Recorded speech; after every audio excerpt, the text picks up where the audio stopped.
Thank you, Madam Speaker. I rise today to deliver my maiden speech as the member for Lethbridge West. I want to use the occasion to pay tribute to my community, and I hope to do them justice, both in this speech and in the discharge of my duties as their elected representative. Lethbridge West sits in the heart of Treaty 7, a treaty between the Blackfoot and Crown signed by Chief Crowfoot in 1877. The people who signed Treaty 7's descendants live in my city, just as they do throughout Canadian, American plains and foothills, as members of Piikani and Kainai, mainly of the Blackfoot Confederacy. My city is bordered by Canada's largest reserve lands, the lands given to the Kainai people, and the Piikani Reserve, home to some of the most beautiful riparian landscapes in the Oldman River Valley.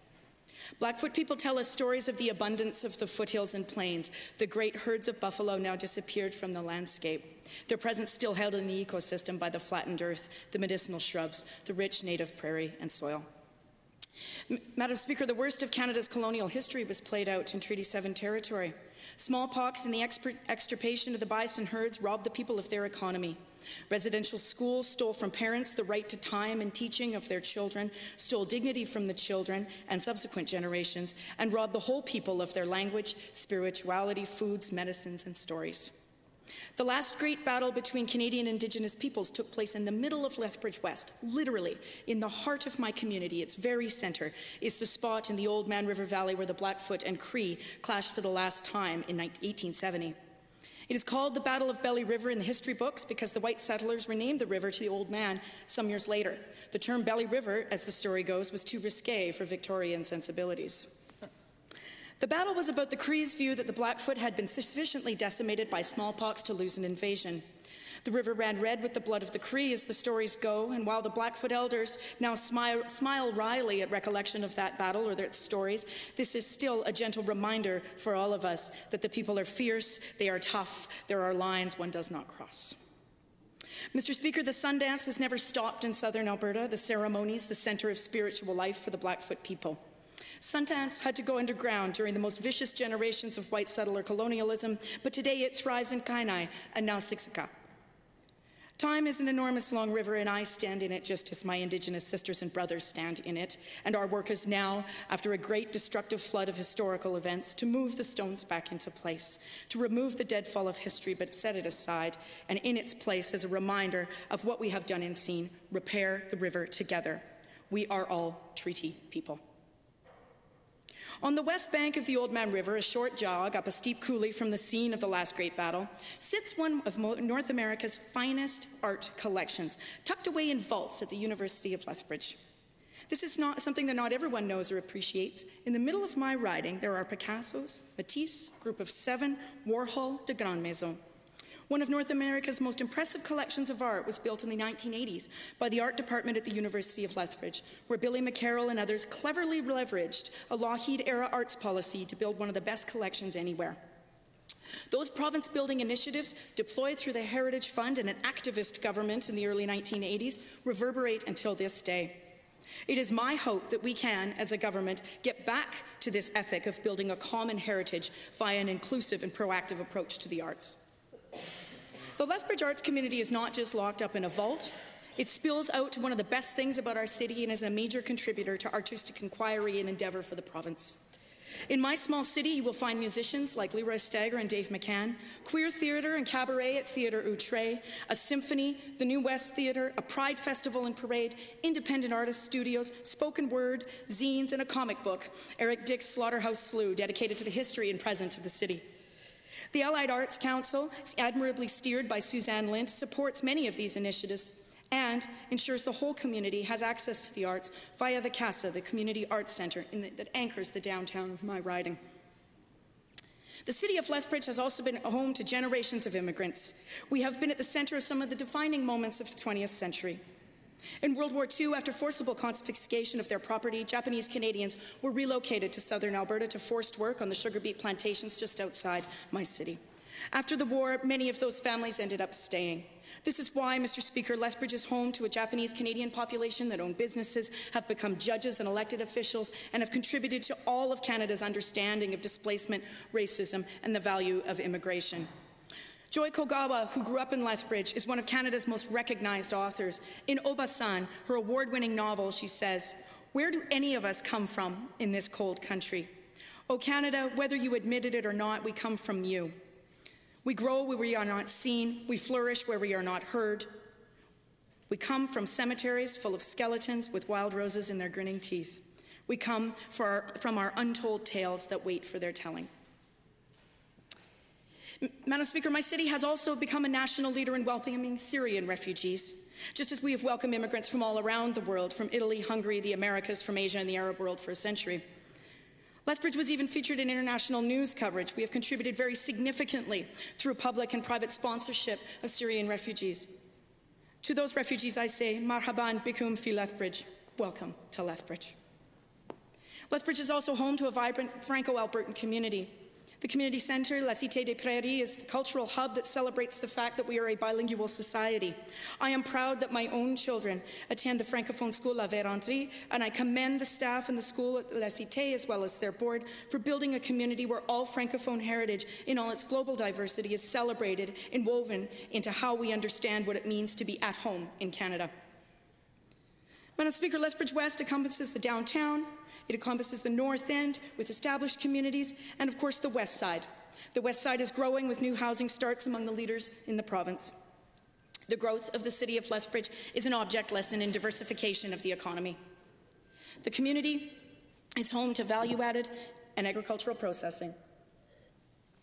It is home to manufacturing, steel, aerospace, oil and gas components. We have a tremendous renewable energy potential. Lethbridge is home to a growing technology centre. The Tech Connect Centre is a project of economic development Lethbridge, geospatial mapping, and new physics endeavours. The riding also acts as a public services hub, Madam Speaker, for the region. This is important as our government's approach to stable funding for public services has ensured that our small business sector continues to thrive. This is why, Madam Speaker, you see collaboration between the public and private sectors in Lethbridge in ways you may not see in other regions. In all this, economic development Lethbridge plays a key role, and Trevor Lewington and his whole team deserve recognition for their creative problem-solving and commitment to diversification. On that topic, I would like to pay tribute to some of the most progressive and forward-looking small businesses in Lethbridge West. My friends Erica Juice at Plum Restaurant, Laura Lee and Paul Edwards at Drunken Sailor Clothing Shop, and Kyle Baines at Andrew Hilton Fine Liquor all merit a shout-out for how they support our community, how they embrace paying a living wage to their workers, and how they have faith in our city as a place where diversity can take root and grow.